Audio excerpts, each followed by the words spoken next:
have the two candidates for the Democratic primary for State Senate, 5th District. And we'll have opening remarks. Donald Terrian will go first. My name is Donald. I'm a candidate for the 5th District. And I'm just, I sit here every year, every 4 years, every 2 years, there's an election. And it's always the same thing here in Kansas. And, me being working class and just paying taxes every year gets ridiculous from some of the things I see what happens up in the state. And I've had enough, so I figured I'm going to try to do something about it. Okay. Bill? My name is Bill Hutton, and I am the Democrat Party candidate for State Senate in the 5th District.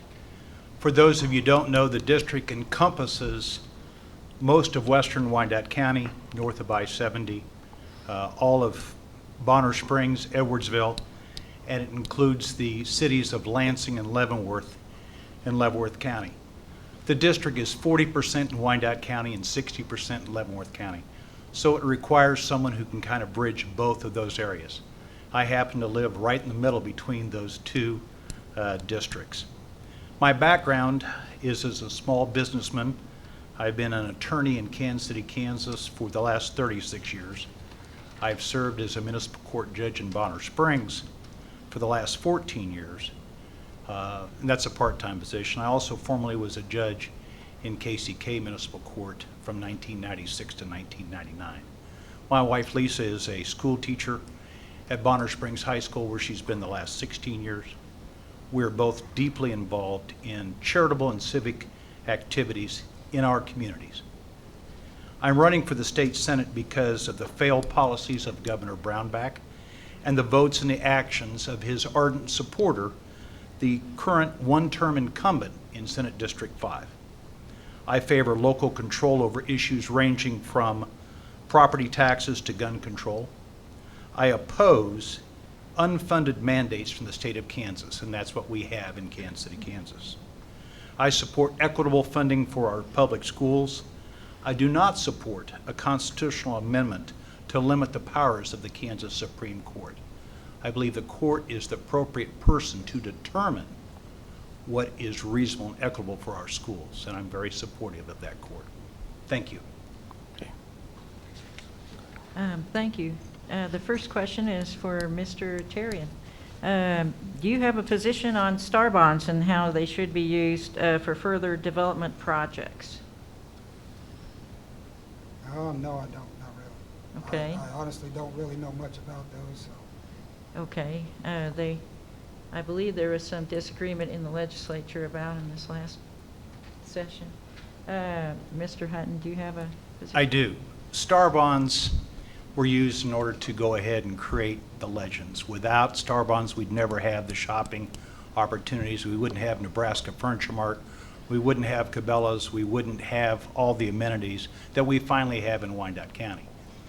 But the key thing on star bonds is that is basically taking the sales tax money that would be otherwise paid to the local governments, and it's allowed to use for infrastructure to build parking lots and to build things such as Sporting KC Park. The only way those star bonds work is when a project will be able to pay back those sales tax and actually increase the sales tax for that area and for the state. And at the same time, those properties all pay property tax. When we gave the star bond authority to various projects in Wyandotte County, they were not on the tax rolls for real estate.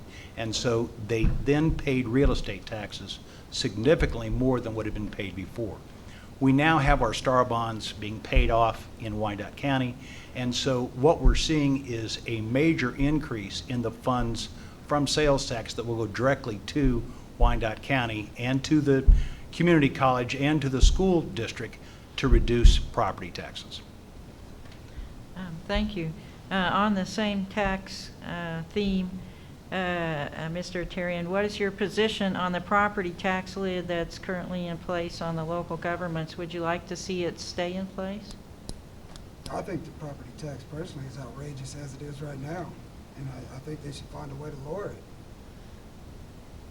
I mean, it's just like the budget. They sit there and say there isn't a quick answer for it, but actually there is. I mean, nobody wants to talk about it or anything else, but I mean, there's some states that have already legalized marijuana and have brought in all kinds of tax revenue, but Kansas always seems to want to fall behind other states on what they want to do. Follow-up question, do you think Kansas should legalize marijuana? Yes, I do. All uses or just for medical? All uses. Mhm. I mean, for instance, me, I don't use any of it because it's against the law right now. Mhm. And in order to increase funding for schools and everything else, we've got to do something drastic. Because I mean, for instance, I got 4 kids in 2 different schools, and you could totally see the difference in just the schools. One at Leavenworth and one at Lansing.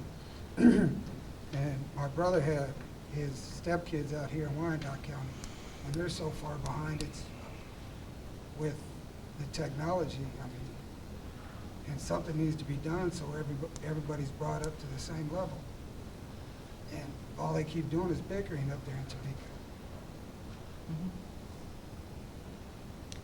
Well, thank you very much. Mr. Hutton, do you have any thoughts on the property tax lid and marijuana? Well, let's take the property tax lid first.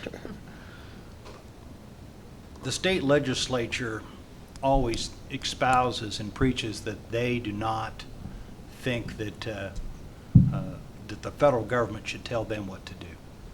By the same token, I don't think the state legislature should tell local cities what to do. Our local elected officials in Wyandotte County, be they on the school boards of our 3 different school districts, or be they on the Wyandotte County Commission or at Bonner Springs City Council or Edwardsville City Council, I think should have the authority based upon voter support to go ahead and determine what appropriate taxes are. If they raise taxes, they should be voted out of office. But I do not believe the state has any business imposing a tax lid and imposing their will on the local citizens. I think it's hypocritical, and I think Representative Moore mentioned this earlier.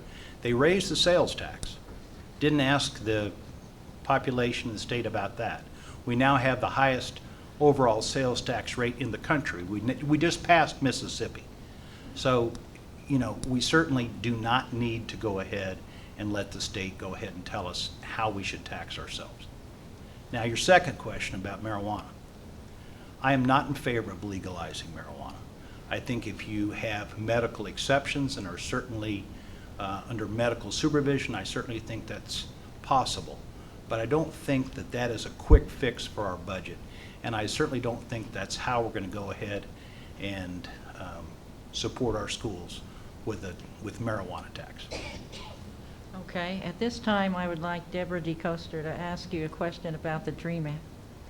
This is based on immigration, and we have students in the state of Kansas who are trying to attend the universities, and they go through with the DREAM Act.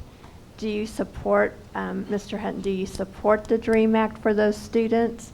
Do you still want to pass some laws that will help those students get a college education? Yes, I would support the DREAM Act. I think it's important to understand that the students that we're talking about are students who have been here since they were small children. We're not talking about people who were 19 or 20 or 21 and immigrated to the United States. These are students who have been in our public schools for some time, who are fluent in English. We are not talking about students where English is now a second language. We are talking about graduates from our public and private schools in Kansas. And I certainly think they need to have the same opportunities as any of our other residents to get a higher education. So then a follow-up question would be, with the way our budget is going for education for all students, is there going to be money, do you think, set aside for those students that are going through the DREAM Act section of education? Well, obviously, you've got to have equality. In other words, our students that are residents and who are citizens, I think they need to have the same opportunities, either on academic scholarships or on need scholarships in order to attend colleges. But I don't think you can exclude our immigrant population, which is what some of the legislatures proposed. In order to fund that, I think you have to look at going back to what are the priorities in Kansas and how do we address those? And one of the big things that we come back to, and you've heard Senator Haley talk about it and Representative Moore, we've got to revisit the issue of our corporate tax structure, as well as revisit the issue when we reduced from 3 to 2 tax, basically, levels that we had in Kansas for individuals. If I'm understanding it right, isn't it true that these students do not get financial assistance? Like they cannot apply for college loans through the state? Is that true, or is that kind of a misunderstanding? That I can't answer. I don't honestly know what it is Okay. right now. I would support their ability to get student loans just the same as any other citizen of the state of Kansas. Because again, as far as I'm concerned, they are citizens because of their tenure here and the fact that they have gone to school. And they certainly were not, if they were brought here, they were brought here as children. Right. Okay. Same question for you, Mr. Terrence, that, like, how do you stand on that with the students who have gone through the public school systems here in high school and they want to continue their education? Do you support the DREAM Act that they are trying to go to college on? I mean, I think it's wonderful that they want to continue their education here, but if there's not money to help support them, there's nothing we can do. I mean, plain and simple, it'd be nice for them. Are they citizens? Sure. But if we can't just give out money to everybody and expect the budget to be perfect, because it's just not going to happen.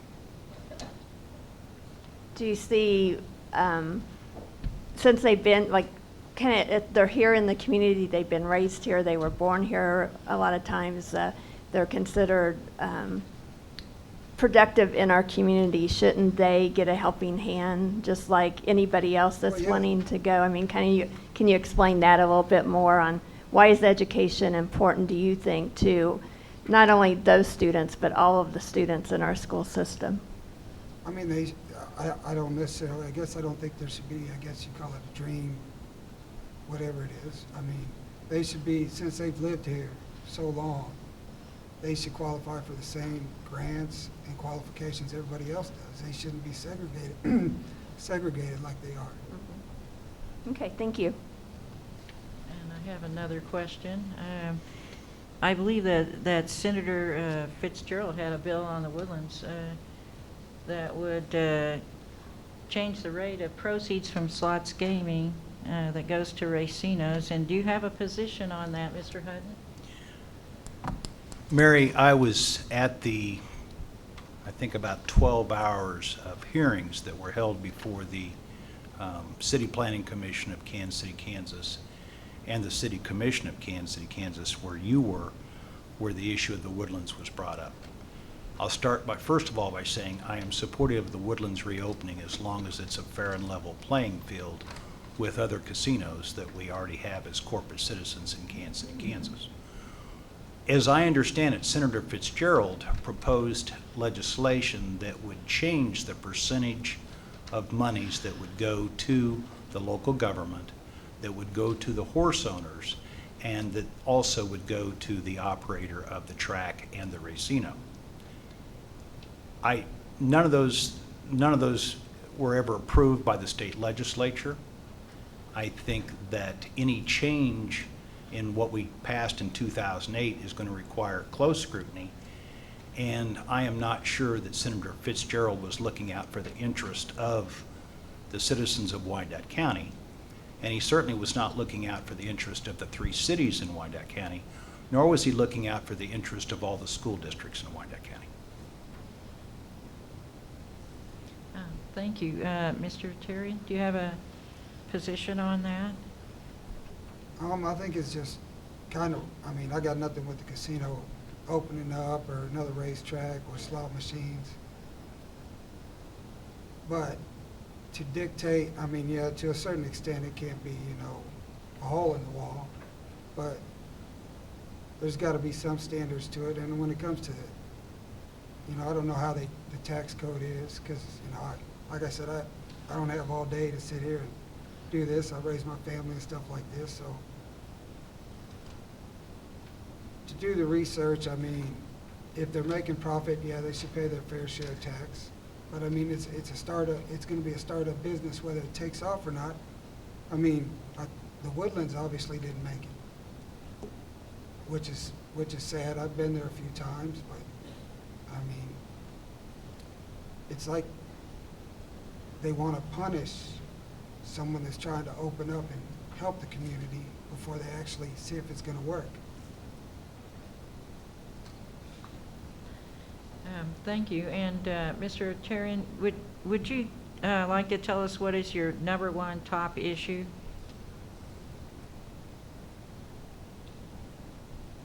With, the education in general, I mean, with kids in different schools, you could just see how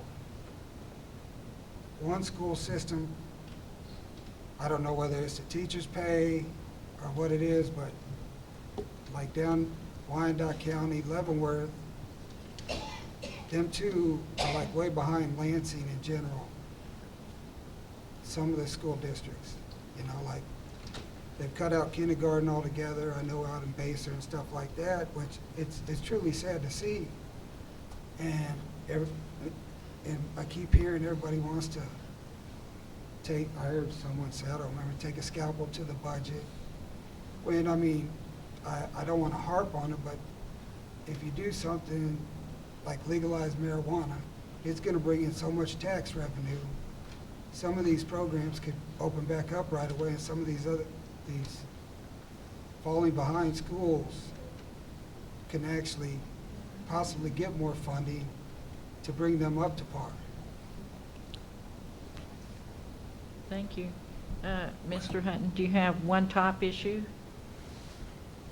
I would say school funding, as we look forward, is probably the top issue. The legislature, because the Kansas Supreme Court forced them to, came up with a stopgap solution for the year 2016. That does not deal with inequities that we face in 2017, where our poorer districts do not receive the same funds as our richer districts, because there are other funds, quite frankly, available in some of the richer districts in the state of Kansas. So fair and equitable funding for all students is going to be a key issue. Where the funds come from to go ahead and support that is important. You've got to remember, over 50% of the Kansas budget goes towards education. Now, it's not as high as some Republican legislatures would indicate, because a lot of that is local funded. But again, it's a key issue, and going forward, it must be fair and equitable for all students, K through 12, and then by the same token, we have to look at the cost for higher education, especially at the community college level. Thank you. Okay. If we could have closing remarks now, and we will start with Mr. Tarian. I'm a candidate for state senate. I hope to see you guys out on August 2nd. Let your voices be heard. Bill? I'm pleased to have been endorsed by the Kansas National Education Association, KNEA. I've been endorsed by Mainstream Coalition, Tri-County Labor Council, and the Kansas Families for Education. One reason I've been endorsed is because I have been and will be a strong advocate for our community. I've been door to door. I have been at city commission meetings. I've been at city council meetings. I have been at school board meetings. I have been at legislative forums in both Wyandotte and Leavenworth counties. And what I found is, what needs to happen is you need a state senator who will listen. That I will do. The incumbent state senator is not listening, but pushing his own agenda. That I promise you I won't do.